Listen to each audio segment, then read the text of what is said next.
Saya, Yolanda Sheba Simatupang, dengan NIM A1D119043. Di sini saya akan menjelaskan tentang dimensi-dimensi pembelajaran bahasa Indonesia di sekolah dasar kelas tinggi di era abad 21.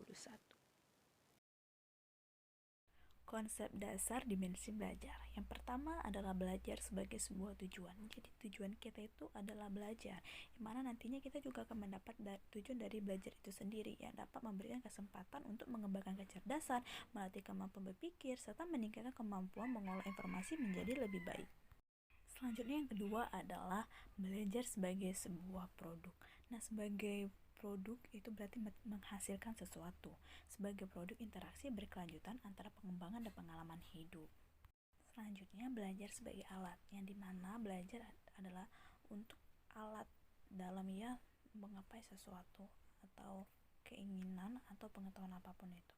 Belajar sebagai proses, yang mana Heineck mengatakan bahwa belajar adalah proses aktivitas pengembangan pengetahuan, keterampilan, atau sikap sebagai interaksi seseorang dengan informasi dan lingkungannya, sehingga dalam proses belajar diperlukan pemilihan, penyusunan, dan penyampaian informasi dalam lingkungan yang sesuai dan melalui interaksi pembelajar dengan lingkungannya. Selanjutnya adalah tujuan pembelajaran berbasis dimensi. Yang pertama adalah pembelajaran yang menyenangkan dan menginspirasi. Murid cerdas dan terbiasa dengan pendekatan saintifik. Inilah nantinya akan menjadi tujuan pembelajaran berbasis dimensi. Dimensi belajar sebagai proses. Yang pertama adalah mengembangkan sikap dan persepsi positif, memperluas dan menghasilkan pengetahuan, mengembangkan sifat produktif, belajar secara bermakna, dan yang terakhir adalah memperoleh dan mengintegrasikan pengetahuan, di mana nanti saat proses pembelajaran akan mendapatkan kelima hal tersebut. Selanjutnya adalah belajar untuk memperoleh dan mengintegrasikan pengetahuan. Nah, belajar sebagai proses interaksi yang tinggi antara pengetahuan yang sudah ada atau given dan pengetahuan baru atau new dalam membangun makna secara personal. Given adalah informasi dan pengetahuan yang sudah ada diproses menjadi pengetahuan baru atau new. Nah, untuk membuat belajar dapat memperoleh dan mengintegrasikan pengetahuan, di sini guru harus memiliki kemampuan advance material, inspiratif, menarik, motivasi, dan juga menyenangkan. Jadi dengan adanya kelima ini itu dapat membuat belajar itu dapat memperoleh dan mengintegrasikan pengetahuannya. Belajar sebagai sarana mengembangkan sikap positif siswa. Yang pertama ada faktor eksternal, yang kedua ada faktor internal. Nah, faktor eksternal itu adalah iklim akademik atau belajar dan tugas-tugas yang efektif. Nah, jadi kedua hal ini tuh berpengaruh dalam mengembangkan sikap positif siswa. Jadi tugas-tugas tersebut harus efektif. Selanjutnya adalah faktor internal, di mana siswa itu merasa diterima oleh guru dan teman sekelasnya. Itu siswa akan mudah bergaul, mudah berbaur dengan teman-teman dan gurunya. Di situ akan membuat juga semangat dalam belajar.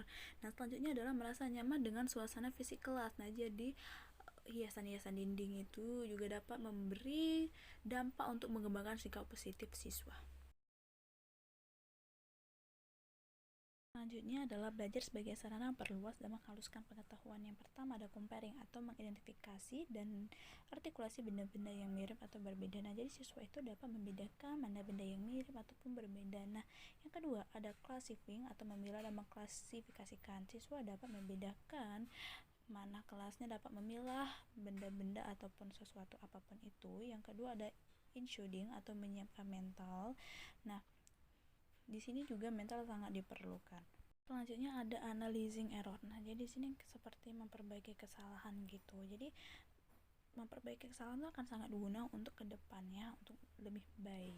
Nah, selanjutnya adalah constructive support, mendapatkan dukungan atau membangun dukungan. Nah, jadi dukungan sangat berguna untuk mental anak, dalam belajar. Nah, selanjutnya adalah abstracting atau mengabstraksikan. Selanjutnya adalah analisis personal atau menganalisis kepribadian. Nah, ini sangat berguna juga untuk kita mengetahui kepribadian dari anak tersebut. Artinya berguna untuk memperbaiki pembelajaran ke depannya. Selanjutnya, belajar secara bermakna. Di sini ada yang pertama, making decision, membuat keputusan, do investigation, melakukan penyelidikan, experimental inquiry, penyelidikan eksperimental, problem solving, penyelesaian masalah, dan choice invention atau memilih penemuan. Nah, kelima ini akan membuat anak itu menjadi cerdas. Inilah belajar yang harusnya diajarkan untuk mendidik anak jadi cerdas. Dia akan bisa membuat keputusan diri, mengatasi masalah, mencari cara. Nah, anak cerdas inilah yang nantinya akan dibutuhkan di abad 21. Abad 21 ini tidak memerlukan anak tetapi memerlukan anak yang cerdas. Anak akan sulit bertahan hidup di abad 21 ini jika anak-anak tidak memiliki kelima hal ini. Selanjutnya, mengembangkan sikap produktif sebagai perwujudan kompetensi abad 21.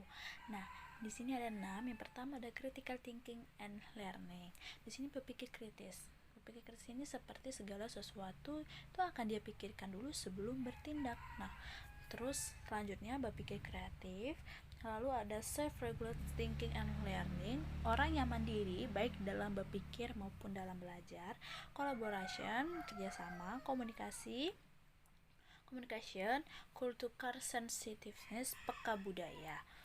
Nah, hal ini sangat dibutuhkan pada abad 21 ini. Jadi kita harus memiliki keenam keterampilan ini.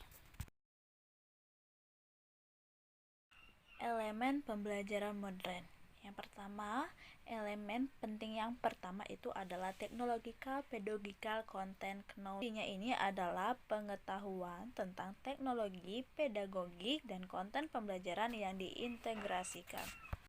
Elemen pembelajaran modern yang kedua adalah HOTS, yaitu High Order Thinking of Skill. Yang ketiga adalah kompetensi abad 21. Kompetensi abad 21 tadi sudah dijelaskan ya, ada 6. Apa itu HOTS? HOTS menurut Benjamin S. Bloom pada tahun 1956, kemampuan berpikir itu terbagi menjadi 6. Yang pertama itu adalah pengetahuan.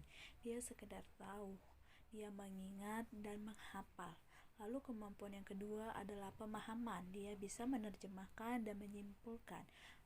Selanjutnya, kemampuan penerapan. Dia menggunakan konsep, prinsip, dan prosedur untuk memecahkan masalah. Nah, selanjutnya yang keempat ada analisis, yaitu memecahkan konsep menjadi bagian-bagian dan mencari hubungan antar bagian tersebut. Sintesis, menggabungkan bagian-bagian menjadi satu kesatuan, dan evaluasi itu sudah bisa membandingkan nilai-nilai, ide-ide, metode, dan lainnya dengan standar. Nah, pengetahuan, pemahaman, dan penerapan itu merupakan LOTS, Low Order Thinking of Skill. Nah, sedangkan analisis, sintesis, dan evaluasi C4, C5, dan C6 merupakan HOTS. Jadi, C1 pengetahuan, C2 pemahaman, C3 penerapan merupakan LOTS, dan C4 analisis, C5 sintesis, dan C6 evaluasi merupakan HOTS. Oke, selanjutnya taksonomi kognitif itu diubah pada tahun 90-an atau 2000-an oleh Lorin W. Anderson.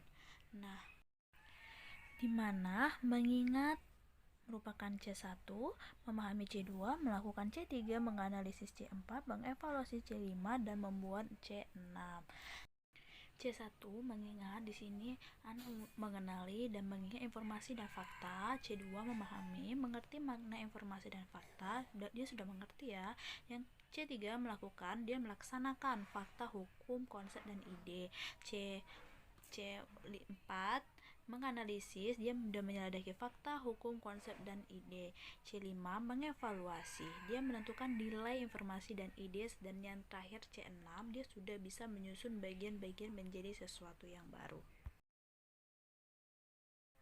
Baik, sekian saja penjelasan saya mengenai dimensi-dimensi pembelajaran bahasa Indonesia di sekolah dasar kelas tinggi di era abad 21. Mohon maaf jika ada salah kata dari saya ucapkan terima kasih.